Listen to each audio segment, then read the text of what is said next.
আদাব ও নমস্কার সবাইকে। আজকের দিনটা শুরু করেছি ঘর গোছানো দিয়ে। তারপর বাগান থেকে শাক তুলেছি।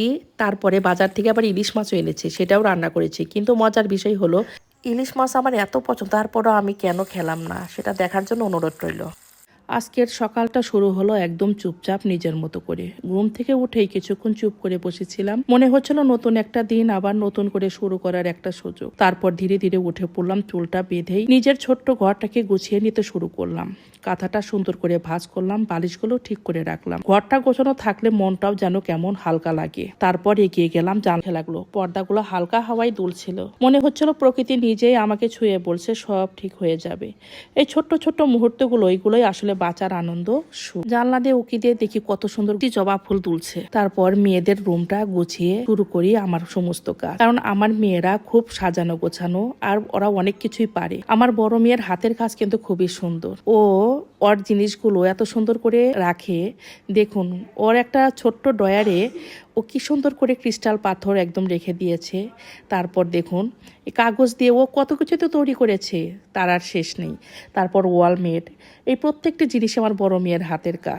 এরপর চলে গেলাম আমার বাসার বাগানে, নিজের হাতে লাউ পাতা তুলবো। পাতাগুলোকে এমন সকালে এর শিশির লেগেছিল, এরকম অবস্থা। প্রকৃতির এত কাছাকাছি থাকলে মনের ভিতরে ক্লান্তিগুলো আস্তে আস্তে দূরে সরে যায়। আজ রান্না করব লাউ পাতা আর চিংড়ি মাছের ভর্তা।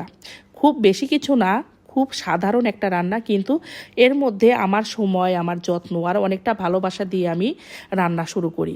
রান্না করতে করতে অনেক কিছুই মনে পড়ে, এই জীবনের ছোট ছোট লড়াইগুলো। এই প্ল্যাটফর্মে কাজ করতে এসে বুঝেছি সবাই পাশে থাকে না। পরিবারের মধ্যে আমার হাজবেন্ডের কাছ থেকে আমি অনেক সহযোগিতা পেয়েছি, তার জন্য আমি ওর কাছে কৃতজ্ঞ। কিন্তু এর বাইরে অনেক সময় মনে হয় আমি একাই পথটা হেঁটে চলেছি।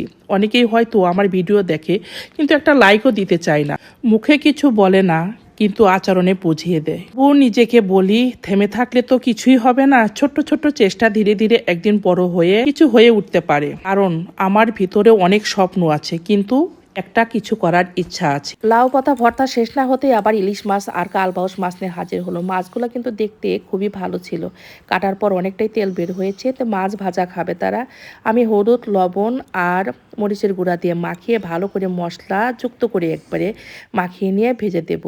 আর এর সাথে আবার শুকনা মরিচ ভাজাও খাবে।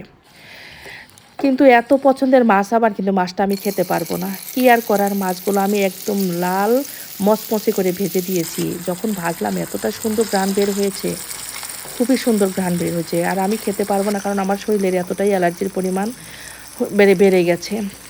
যাই হোক, এখন আমি লাউ পাতা ভর্তা দিয়ে শুধু ভাত খেয়ে নিলাম, কিন্তু ভর্তাটা এতটাই মজা হয়েছে কি আর বলবো। যদি ভিডিওটা ভালো লাগে অবশ্যই লাইক, কমেন্ট, শেয়ার করে একটা সাবস্ক্রাইব করে দিন।